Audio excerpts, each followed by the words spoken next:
Hey everybody, happy Monday. Thanks for being back with us as we continue through Exodus. We are going to move just slightly ahead in the story. We're grabbing verse 11 of chapter 13 today. We have done a lot with the Passover and the unleavened bread. We kind of moved to the end of that story, but we did want to pick up this part of it because this is kind of a new voice and an interesting development here. So verse 11, chapter 13, when the Lord has brought you into the land of the Canaanites, as he swore to you and your ancestors, and has given it to you, you shall set apart to the Lord the first that opens the womb. All the firstborn of your livestock that are male shall be the Lord's. But every firstborn donkey you shall redeem with a sheep. If you do not redeem it, you must break its neck. Every firstborn male among you, your children you shall redeem. When in the future your child asks, what does this mean? You will answer, by the strength of hand the Lord brought us out of Egypt, out of the house of slavery. When the Pharaoh stubbornly refused to let us go, the Lord killed the firstborn in the land of Egypt, from human firstborn to the firstborn of animals. Therefore I sacrifice to the Lord every male that first opens the womb. But every firstborn of my sons I redeem. It shall serve as a sign on your hand and as an emblem on your forehead, that by the strength of the hand of the Lord you were brought out of Egypt. So just an interesting, we've looked at this in regard to the Passover, that the Passover was going to institute a practice by which Israel continued to remember and celebrate God's actions. Here we have another aspect of that as they take the language of the firstborn and the destruction of the firstborn as that final plague, and as they turn it into a sacrificial ritual where every firstborn animal will be sacrificed with the exception of donkey, which are not sacrificial animals. The sheep will be substituted for the donkey, and a sacrifice will be made on behalf of every firstborn male. And I think the clear idea here, Michael, is just a reminder. The Old Testament, this part of the story is big on the idea of remembering, the idea of calling to mind, and the idea of intentional practices that, well, it even says it here, that when practiced before people will lead them to ask, why do you do that? Another opportunity to share the story and to tell what God has done again and again. Right, and I think we need to repeat something that we've said earlier here, Clint, and that's namely that we need to remember that we have some future religious practice being rooted in the story here that is directly related to the deliverance from Egypt. We're going to, in Leviticus in particular, but even as the story goes on, we're going to get more and more of this idea of what is appropriate and what isn't. Of course, we'll have the giving of the Ten Commandments, and that begins to set this broader rule. But as the Israelites really flesh out the sacrificial worship system, and as they begin to build this whole system of meaning around what a redeemed animal would look like, right? What a sacrificed animal would look like and how that should be done. And what we're seeing here is a very limited and sort of initial view of what will, in the future, Clint, be a substantially fleshed out religious practice. Here, though, the clear intention, I think, is just to make the point to us that that later system, which will be robust and mature, has its roots all the way back in the deliverance story, that God brought the people out. There was this kind of judgment action against the Egyptians, but that is going to actually be in some way constructively formed into a worshiping practice of the people as they move forward. Yeah, and I think, we just yesterday, those of you who were in church here, we celebrated communion, and that's not the full idea of communion, but it's not terribly different. Why do you use bread? Why do you use cup? Why do we come to this table? What's the point? What's the meaning? What's the story? So the idea here is that Israel will continue to remember. The idea of forgetting looms large over this story, right, particularly as we continue to move through. And so this is just one of those episodes where we see God already begin planting in the collective mind and practice of the people a way to honor that memory and continue to live in it. Then we get to a really interesting part of the story it's kind of couched in a part that may not seem interesting. But verse 17 here, when Pharaoh let the people go, God did not lead them by the way of the land of the Philistines, although that was nearer. For God thought, if the people face war, they may change their minds and return to Egypt. So God led the people by the roundabout way of the wilderness toward the Red Sea. The Israelites went up out of the land of Egypt, prepared for battle. Let's stop there, Michael. So this is a fascinating verse. We now pretty clearly in the story transition. We're not 100% done with Egypt, with Pharaoh, but we're close. The people are leaving, but there is already now we see this first inkling of what is going to be a kind of tumultuous relationship between God and the people. There's this balance beam between God and the people, and God asking them things they're not willing to do, them complaining. And we see it here. What an amazing verse. For God thought they may not be ready. And if they face war, they may change their mind. So they don't go, what it's telling us is that they don't go directly to the promised land. But what's interesting is the reason they don't go is God's not sure that he can count on them yet. And I think that introduces a really interesting part of this story, Michael.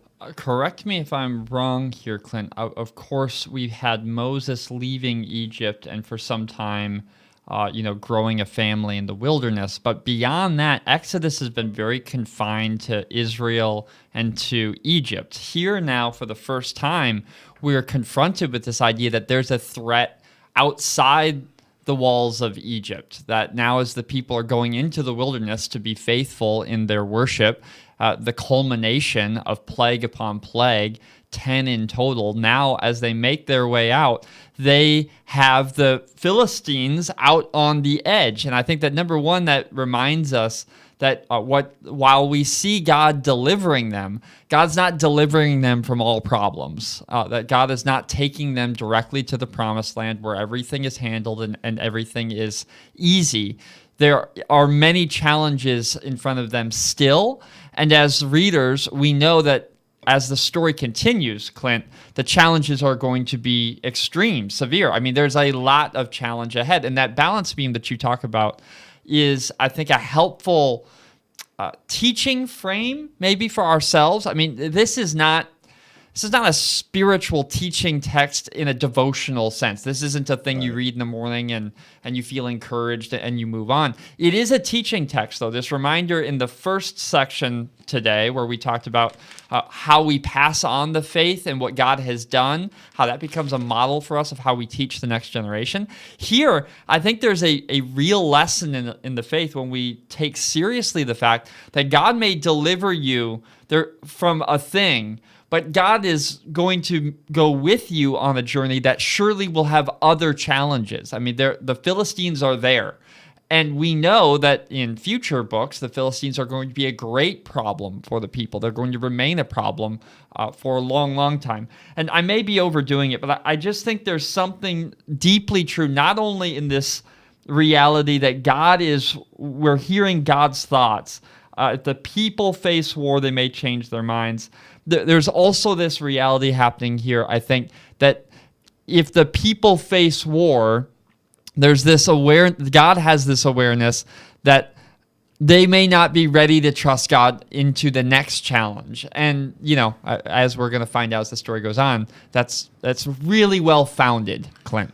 Well, I think what's interesting, Michael, is it's you'd be tempted to read this part of the Old Testament and think it's as simple as God tells the people what to do and they do it or not. But this is an interesting reminder that this is a relationship, and relationships are more complex than that. So already in this very first instance, we have God making a concession for the people.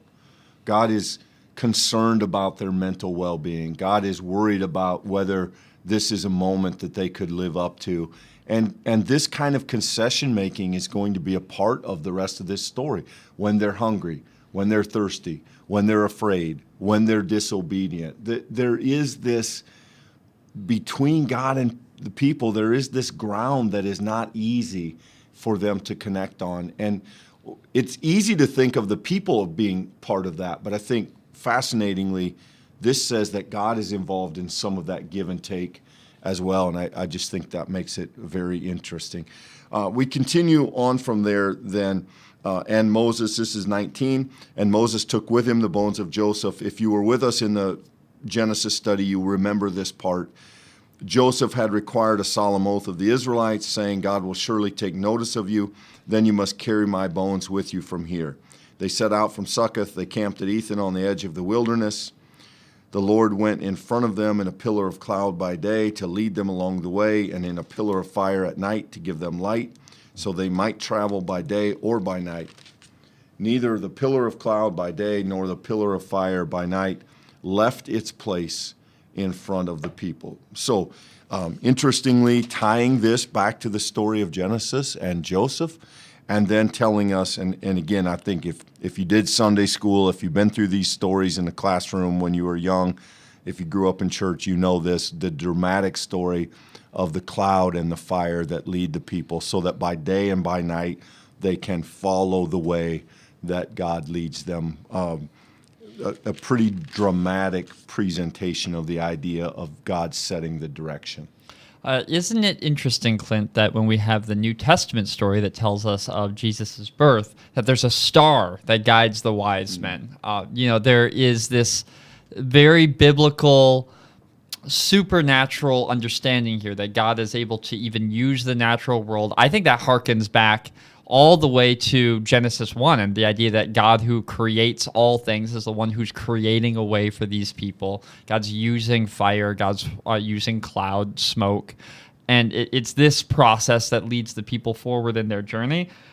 It also seems striking here that while we get this image here in Exodus, it doesn't factor a great deal in the stories to follow. There is some. It's going to pop up every now and then. But I think it's interesting that we have this deliverance story from Egypt, and now we have interspersed here some teachings about how we should understand what the people should do with their worship.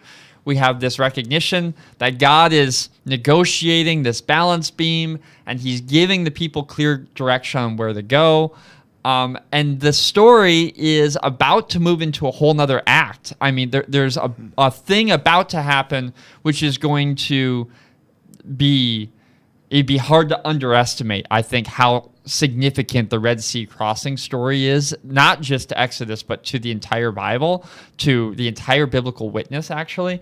And so because of that, Clint, there's an interesting middling here happening, this sort of worship, this sort of God preparing the people with what they need to know how to follow the paths in front of them. It's an interesting through line in the text. Yeah, I think the overlap is really thought provoking. The idea that some of the intervention that God is going to give for the people are miraculous. We're going to see that in the next couple chapters. Miracles, literally, the the pillar of fire, the pillar of cloud. I would have to say certainly that's supernatural. That's along the lines of the miraculous. Other times the intervention that God gives is going to be leadership. It's going to be encouragement. It's going to be criticism. It's going to be punishment. This is the start of a very dynamic and very interesting relationship between God and the people. What's going to be, I think, really interesting from our story perspective is that Moses is going to come back into the scene in a huge way, and he is going to be that one who sort of stands in the middle as God and the people kind of ping-pong back and forth in some areas. Moses is going to be the one who has to try and mediate the whole thing. And I know that it probably has felt, the last couple weeks may have felt slow as we've plugged our way through the plagues, and I think things are really about to take off here, and I think the story gets very, very interesting quickly. One quick thing from me as we come to the end of today's study here, I want to look at verse 17 with you, where it says, God did not lead them by way of the land of the Philistines, though that was nearer. This is a theme we've actually seen pop up several times that I don't know that I've explicitly named. And that is how often in the story of Exodus, God is leading the people, but it's not by the shortest possible route. Think about those 10 plagues and how many of those it says that God hardened Pharaoh's heart. You would think, well, the most efficient path, God, would be to, get plague 3 and Pharaoh's going to let us out of here. But this is going to happen even more in the book of Exodus, where God takes them on circuitous paths. And there's actually some reasons given for that about the people's faith or their grumbling, the fact that there is this sort of give and pull in the people and their relationship with God.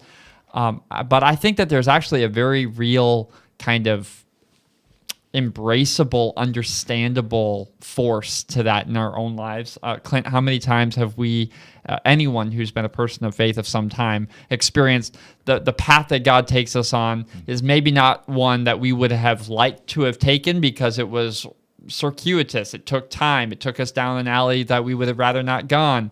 But God is with us on those journeys, and there's a sense in which there's wisdom in recognizing it's not the shortest path, it's the path that God leads you down that matters. Yeah, absolutely. The people have been oppressed, they've been in slavery, they've been brutalized, they've been small for 430 years. And now, to paraphrase another pastor, God has gotten the people out of Egypt. Now God has to get Egypt out of the people. And part of this journey is to do exactly that, to change them, to transform them from what they are or what they were into what God calls them to be. And that is, for all of us, a challenging path. Friends, we're glad that you would join us here. Be sure, keep going with us this week. There's some great and good stuff. Hugely influential text to come, so we'd love to see you for that. If YouTube or Facebook isn't your place, you can find a link to the description of this video for the podcast that comes out after every study. But however you're joining us, thanks for being with us, and we will see you tomorrow. Thanks, everybody.